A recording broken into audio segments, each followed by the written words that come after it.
quality. No, I'm not doing this. I did not know it was going there. Because platinum records, gold albums, platinum albums. You know, me, Jim Jones. How you say all that crazy stuff, talking about check the billboard, check this, check that, and now it's killing you? Damn, son, where'd you find this?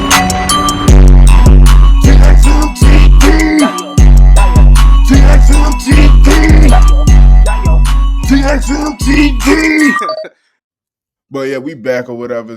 You got Jim Jones with Joe and Jada. I'm starting to like this Joe and Jada thing though. I'm starting to like it. But anyway, Jim Jones said that he was better than Nas. I'm sorry, what? So something situation with Nas. So we got to check out what he talking about. See if his logic is clear. We know he set the world on fire. He set New York on fire this year with all his songs, his album, whatever. I like pretty much everything I heard. Didn't do a deep dive into it, but you know what I'm saying. What it is. But let's check out what they got going on and see if they really check him or they let him just go unchecked with this hot take. I recently saw a clip on the Instagram where a young kid was comparing you to Nas and saying that you got that's my young boy. Big hits. He's wild. Yo, he looked to you. He learned how to wear the BB Simon belt from you. He got his swag. Like, how crazy is that? Because in my era, you know what I'm saying, Nas is like a god. In my era too. I mean, so to be compared, let me that young kid out. He was young and we loved that he loved Jim Jones. I want you to break this down. Let's break this down. I admired Nas, but remember Nas' first record, The Barbecue, came out when I was in 11th grade. So Nas was my idol when I was young. Like you did, came to dressing, the wordplay, the music, everything. I was a superior Nas fan.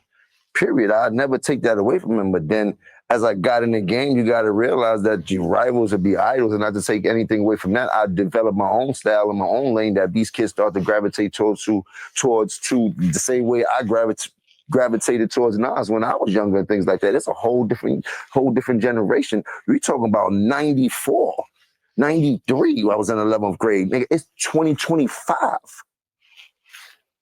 There's a big gap there, you know what I mean? And I want people to understand that. So when Shorty's telling people that, yeah, he's 20-some years old, that goes to show the part of the era that he's in, that I came into light and started going crazy, that these kids love me. They don't really know who Nas is. If he's 22, he's born in 2003.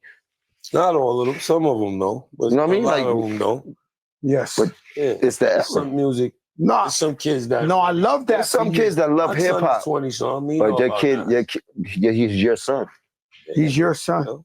He's your son. No, but he knows. My son can't tell you one Nas record. What?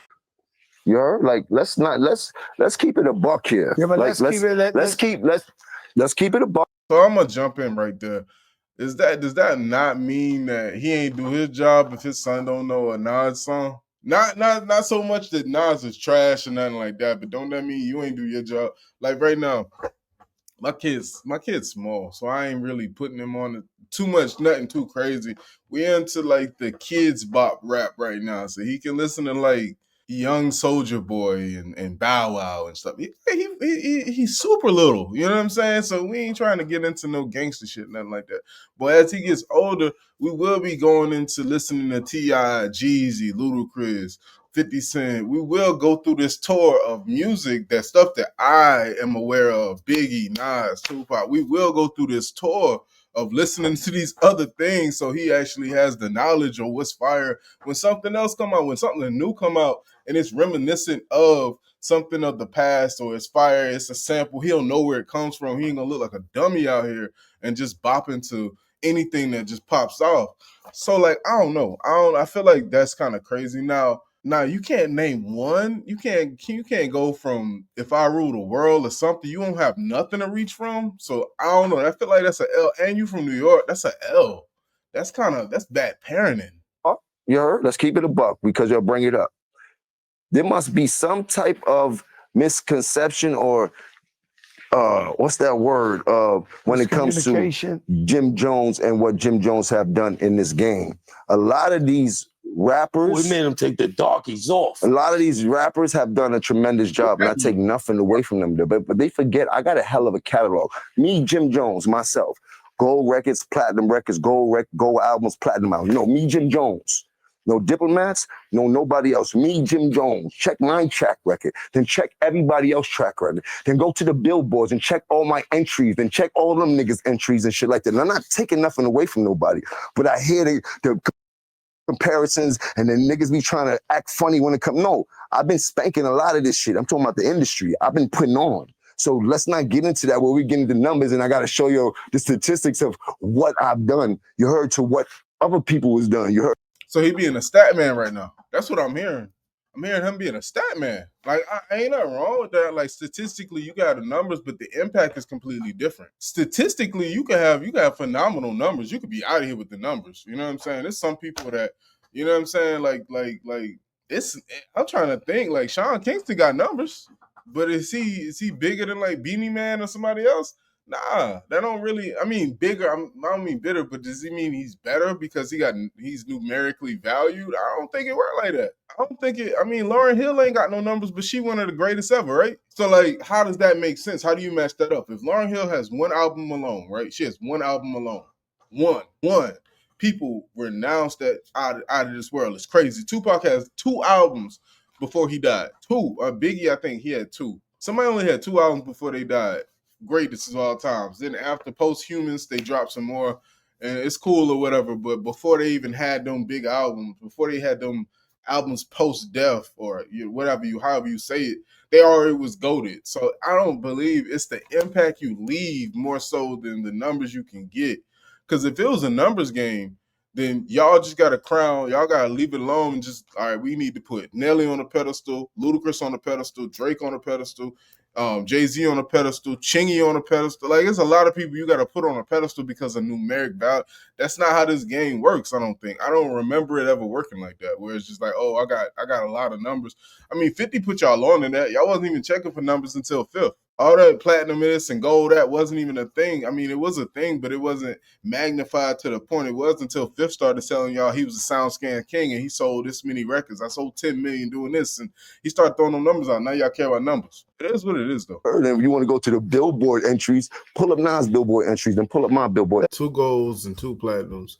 One of the platinums is from 2 different labels. Let's go to Nas. New York State of Mind is a single. The World Is Yours, single, gold. Stillmatic, platinum, 2 times platinum album. Platinum album, Stillmatic. The Nas guy, he got 3 albums that's certified. He got 2 platinums, but his platinums is like albums. Jim ain't had an album. Let's go Jim Jones Billboard. The Hot 100. That's what we got, man. We got 2 entries. Nas Billboard. Got one with J-Lo. Got one with Missy. Got one by himself. Uchi Wally. I Ken. He got and all his Johns was on the chart for like 20 plus weeks. Go back over here. I mean, he was on the chart for a minute. But he got 2 injuries. How you say all that crazy stuff talking about check the billboard, check this, check that. Nas killing you. Let's go hip hop. They say 2 top 10 hits, 14 songs. 1 number 1. 2 top 10 hits, 55 songs, hip-hop albums. Jimmy got 2 number 1 hits, 7 top 10 hits, and 12 songs. Oh my gosh, Nas. Oh my gosh. 10 number 1 hits, 18 top 10 hits, and 24 songs. Pull up Nas billboard entries, then pull up my billboard. So what is he talking about? I'm gonna let him keep talking though. Listen, we can't compare the 2. What I'm trying to tell you is I want to go there. I want to go down the line now because now we going down the line.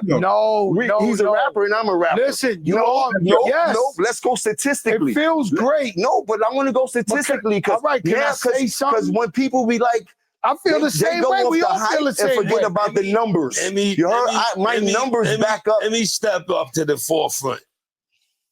Us in the music of hip hop culture have a problem. Is a thing. Sound like that. And there's nothing. The world goes off numbers, but in hip hop, we don't pay enough homage to those before us the correct way. Yeah. And sometimes it's even myself. Yeah. So it gets no other genre of music fucking, I don't even know who to use. Yeah, but you gotta understand, hip hop is like basketball. Jelly Roll's never gonna say that about hip hop is like basketball. Jelly Roll. John Morant get on the court with LeBron. He's going to kill LeBron. So this is what this is any about. Song, any of that shit is murder. This is what this is about. That don't got nothing there's nothing that could. There's never is me. Putting me up against anybody, I'm taking me every time. Every time. Okay, every but time. let me say something though, Jim. Let me say, every category, Jim, I get busy. You started off saying you grew up watching Nas. Of the only problem, I didn't take that away from the him. only situation I'm saying now to you, right? There is no situation. I always tell people kids that should story. worship you. You fucking started. No, I'm not doing this. I'm not doing. I did not know it was going there. Nah, he. I ain't saying Jim delusional. I ain't gonna say he delusional, but it's like some of the stuff he's saying is kind of like, you know what I mean? Like what we come on, man. You gotta. It's like what they saying. No new singer is gonna talk trash. Like a new Justin Bieber ain't never go crazy and talk trash about Justin Timberlake. I don't know. What's a rock band? I don't really know rock bands like that, but you'll see. I'll say this from an example. Nirvana, AC/DC, these things are like forever things. Nobody talks down on the Beatles. Nobody talked down on Elvis. Nobody talked down on these white groups. But we so combative, bro. I swear we so combative, dog. We gotta like put some respect on the older groups. You gotta go back and like do your due diligence and be like, okay, they wasn't fire right now. Just like basketball, like he said, basketball. Nobody was doing no fire like behind the back, between the legs moves back then. But now we are. So we can't go back and say they was a little, you know what I mean? But in comparison, you got to look at their greatness for what they had though. So, but I think you gotta listen. Nas kind of was before his time in a sense. So maybe he was perfect for the time he was in. Now 2025, maybe not so much. That's debatable. But Jim is kind of out of line for talking the way he's talking, I think. In my opinion, I feel like he a little out of line. Saying now to you, right? There is no situation. I always tell people kids that should story. worship you. You fucking started. No, I'm not doing this. I'm not doing. I did not know it was going mad there. At you because you're really friends with him. He gonna be mad at you. Not me. I don't know him. You heard? Oh, he's a beautiful guy. I understand my brother. Hey, he's a beautiful. Fat Joe. We gotta stop you right now. We gotta stop you right there, Fat Joe. Because why? You already said the thing. I like dick from Kansas. Like, now you calling this man beautiful. You're beautiful. Like we gotta stop you, bro. You gotta stop doing that. I like dick. I got it. No, I like stop like just me. I don't know him. You heard? Oh, he's a beautiful guy. That's my brother. No, he's a but beautiful he gonna be guy. mad at you. I'm not bring mad my at name me. up in that conversation, bro. Like, come just on, asked bro. Yeah, but we didn't know all that. What he do all the time, something he saw on the internet You're not that gonna he mention didn't me have next to to ask. nobody. I'm not gonna talk You my didn't shit. have to do that. I'm a pop mines every It's your time. fault. You heard? Can we go? I just Can we told go? the people you're not doing none of that. And I'm what looking. did he do? Good He went audio. over there and You did- heard? Listen. Niggas don't even know about the audio. Can we talk? Can we talk? Can we talk about? Sure. All right. I love this interview, although it was very painful. It was at a tough time. When I seen you, I don't forget where it was at. If it was Hot 97 or something, where you were just saying, yo, you a family man. You never made no excuses, even when you went through tough times. You know, you took care of your family. They never knew you was going through tough times. I applaud you with that interview. I feel like that's one of them classic interviews that stands out to me in hip hop music. Do you feel like after that interview now, do you feel like that's what you was talking about? Like, I'm gonna fight my way back to the top and I feel good right now about where I'm at in the world? Because I love that interview. Well, the interview was just a test of where I was at the time and the things that I knew I had to do in order for me to progress. Think he brought the temperature back down. I mean, I don't want to hear that shit. I got you. I'm I talking switch to this shit off and on, you heard? I got different characters I gotta play. We talk about the sport and I'm gonna go hard, you heard? We talk about Yeah, but let's talk about but that's that how interview and the passion you had behind that. I still got the same passion as you can see. You heard? I'm a passionate brother. I wear my heart on my sleeve. I cry a lot of shit like that. I'm very emotional. So when people talk about me, I gotta stand up for me because nobody else gonna stand up for me, as you see. You heard? I fight all my battles on my own. I take losses and I take my wins the same way. You heard? The same smirk, just like this. Nigga ain't even smile. Yeah, let's get this correct, because you know, and the media stretch this shit so many different ways. When they see me get excited, I get excited because I'm a very passionate person. Everybody knows this, and as a man, when you talk about me, I'm always gonna pick me first. But as a fan, I'm one of the biggest fans of Nas. I know one of his albums word for word, back and forth. Like that was my era when I So why don't your son know the songs if you play these songs, bro? Get out of here. was first coming outside and things like that. Nas had wrote the playbook for how we was running the streets and things like that. He also dressed the way we was running the streets back then and things like that. And not to take nothing away from my Harlem niggas, but Nas had a hold on us and shit like that when we was younger and things like that. The same way Pac had a hold on us. But from New York City, he came with a whole different flavor and a different cadence at the time that was well needed. It switched from what we heard in Big Daddy Kane to a whole nother way of hustlers was talking and rhyming and things like that. And everybody understood that. Like, yo, he would, like, I can never take away anything that he's done in the game. I can't, you heard? And that's not it. But as a competitive man, that's all I'm doing is popping my shit. And this is what hip hop is about. But for the most part, I got no problem with Nas. Shouts to Nas. Shouts to all them guys. Who's most like that. influenced you now that you said that from growing up artists? Who's been so you could even to this day? Who's most? Who name some artists? Some of the, some that of the you love most their that I love. music or whatever. Yeah, whatever. Rakim, Definitely. Nas, Big Daddy, KRS-One, No Cool G? Cool G. I'm going down the line now. I'm going down the line. You're gonna make me go. Nah, but that's good shit. You know what I mean? Like, man, that's all. you wanted to do. You one of the few people that persevered from the Cool G era to now. Like that's you dig. Like you dig. Like you gotta always remember that. I don't know if you ever sit down and think about that. Like, yo, we've been watching you for a long time and things like that. Put on LL, Buster, and Fat Joe. Who else? Got a lot of. It's a lot of. It's I'm a hip hop baby. I used to watch Ralph McDaniels every day. Hey, these niggas in New York, they talking over each other. They need a mediator. Even though they got this, they need like order. Day after school, I want to see every bit of videos, everything. I want to see all of that. You heard? Like I knew everything about that. You heard? Like that channel. You had to turn. Yeah, that was still the fatback TV. Yeah, you had to fix the back, and then you go. It was 13. You had to turn to 13. You had to turn to 13. You 31. You had to put it on 13. Yeah. They don't know about that. Yeah, that's ColecoVision days. No, I don't know nothing about that. That sound like an old ass TV, man. Super old ass TV. Shout out to Joe, Jada, Jim Jones. You know what I mean? Jim Jones, I don't even think you the best out of Dipset though. You might have the best. I don't even think you had the best solo, but like you're the most adapted to right now out of everybody else. Even though I don't feel like everybody in Dipset had a moment. I mean, some people might have like some mixtape moments, but it ain't like we got Freaky Zeke out here just going crazy. You know what I'm saying? It ain't like that's happening. Like I said, he is a little delusional about that Nas take. We got to slow him down right there. That's kind of crazy. I don't feel like that's okay in any mind, but he did kind of backtrack a little bit, just saying as a competitor. So I mean, but him saying that, it's kind of like he's shitting on them two that right there too, like Joe and Jada. Like Jadakiss, you ain't got this, and Joe. I think Joe could compete though. You know what I'm saying? I feel like Joe had enough that he could have talked back if he had to. But in a versus, who wins? Joe, Fat Joe or Jada or Jim Jones?